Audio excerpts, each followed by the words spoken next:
I'm Jarrod Kimber. Welcome to the Super Over. I've got New Zealand quick with me, Iain O'Brien, and we're going to talk about this. How about the start with something I heard you say off mic? I'm not even sure you brought it up on mic, but you said at one stage, 147, that's the perfect break.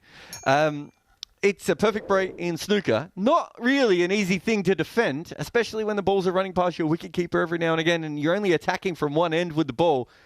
It's an incredible effort again, and we've run out of times to be able to say this for New Zealand over the last couple of weeks, men and women.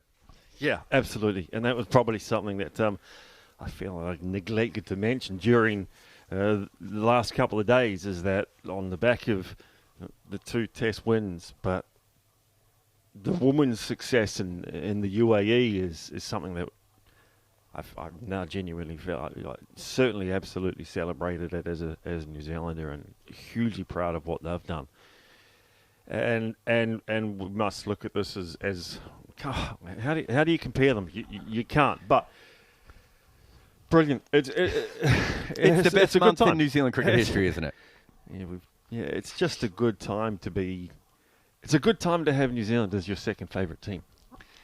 Well, I mean, I can't help anyone there, but it was an arm wrestle. Once it became that kind of an arm wrestle, I thought New Zealand always had the chance just because they looked confident. We saw when Sarfaraz Khan came out to bat, he just looked white as a ghost, and we've seen that before. I remember, the famous test where Damien Martin loses a big chunk of his career when he played against South Africa. Sometimes you just see a young player come out and go, "Oh, this is a lot harder than I thought it was going to be." New Zealand just looked up for it, even in the times when India got back on top. And it could have been. And it's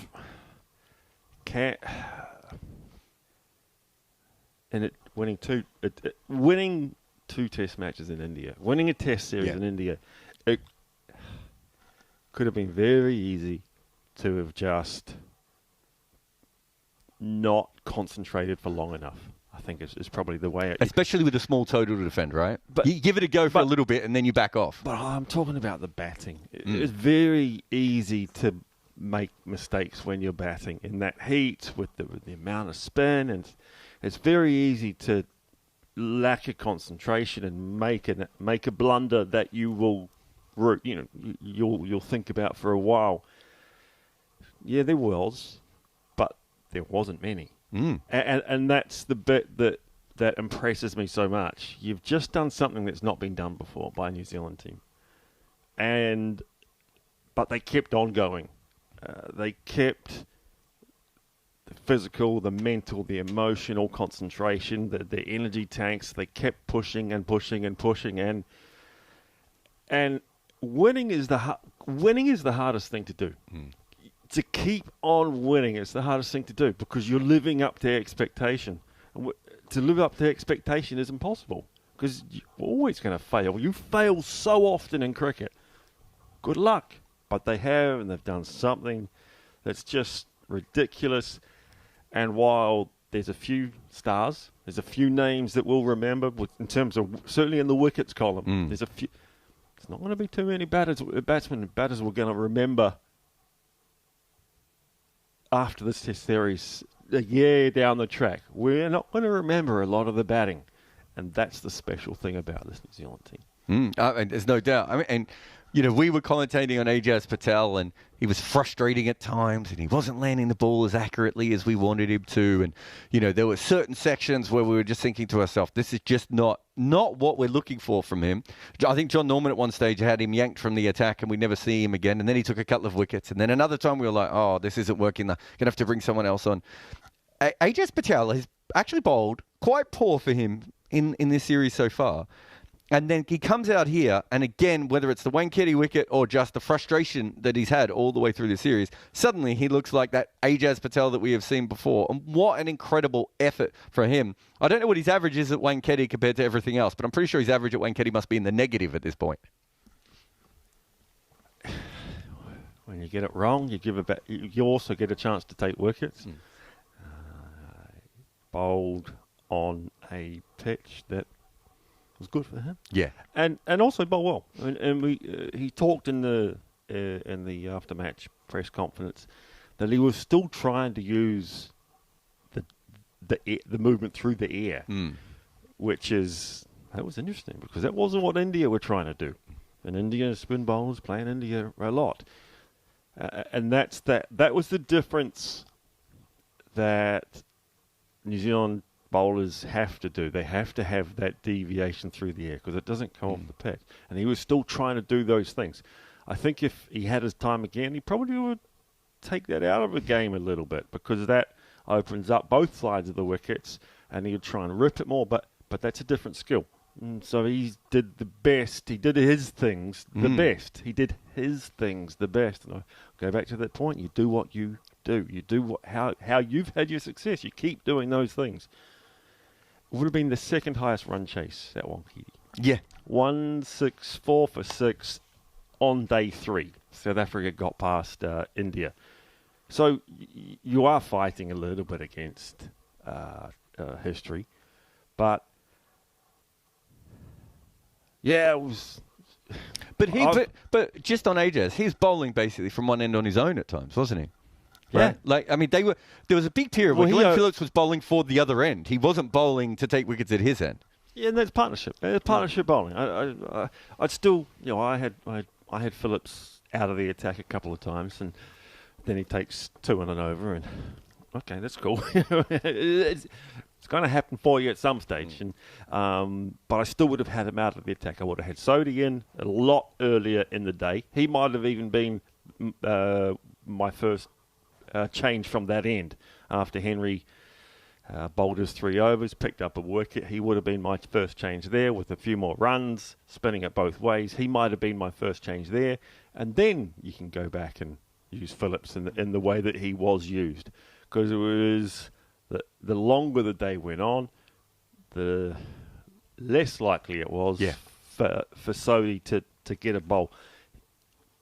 Mainly because he hasn't had cricket. He hasn't had the playing time to get him into that groove. But a holding job and then had some fun. Had that success at the end and contributed with the bat in little places, the little contributions again.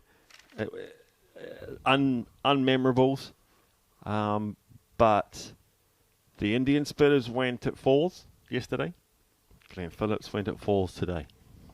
That's all right. Yeah, good. No, that's very fair. Rishabh Pant, probably the player who handled this wicket the best, probably in part because he plays Ajaz Patel specifically so well. We know how well he plays left arm finger spin. He looked incredible. Looked like he was going to get them over the line. Then he was out. Now, he was, of course, LBW at one stage, and New Zealand forgot to review. So we have to factor that in. I don't know if I ever heard you weren't on mic. I think when that one happened, it's bat, it's pad. He's hitting his pad. His bat is so close to his pad all at the same time. There's a little spike on there. For me, it felt like the noise was actually the bat hitting the pad, but it also looks like the ball deviates. Like it could have gone either way. It was given not out on the field. Paul Rifle has a look at it and goes, "Do you know what? I think that's bat." And it was given out in the end. How did you feel about that one? I don't know if it's my roots or I don't know, but real time, I was sitting just behind you. I said out. Okay. Real time, I said out. Happy to be wrong. What about after the 28 replays? You still fell out? After the first replay, I was like, I think I'm wrong. but then, I don't know if there's enough to overturn it. Yeah, I think that's where I am at. I do think he hit it. I think I agree with you. I think it's more likely than not he hit it, but I'm not sure that the evidence was there. It was incredible watching the New Zealanders because they saw the first replay and they started cheering, and then you see them go, "Oh, wait a minute, he's hit his pad." That could have been bad. So even they weren't sure on the field, and yeah, I think Rifle's probably got the wrong one. However, they still had a chance, India, and they fought back. And you talked about it before, the Glenn Phillips one, but I just want to put this in perspective. New Zealand have never won 3 test matches in a series before. And they have actually played a lot of 3 test series. Not many 4 and 5, but a lot of 3 test series before. They've never managed to do this before. They've now done it against India, which is historically, India and Australia are the places that they struggle the most. They broke a, whatever it was, 3,441-day run. And they did it defending the perfect break 147 with a wicketkeeper almost take a hat trick. Like, it's so unlikely the way you can go through all of this. And the guy who took the 10 wickets in the last match was injured for this one. Bad wickets evens up cricket teams. If you want a lesser ranked, a lesser skilled, if you like, take nothing away from this Black Cap team. If you want to have an upset, you have a bad pitch. And we've seen India probably get the decision wrong in the first test. And then we've seen them lose the toss. And pitches this is a bad pitch for me.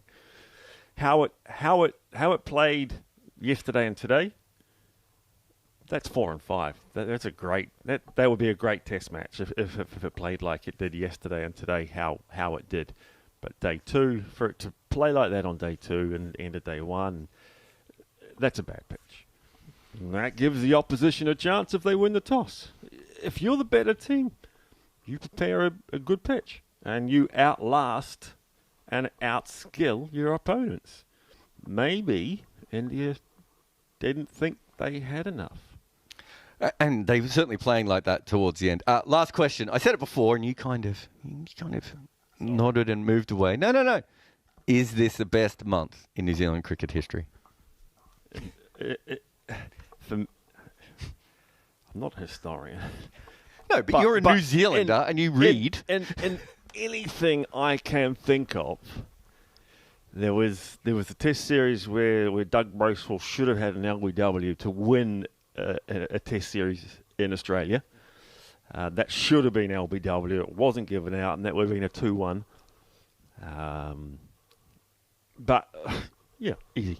It has to be. It has to be with the White Ferns winning in the UAE, and that's from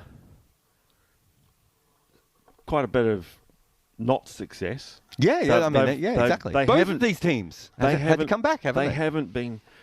I think Sri Lanka were fantastic.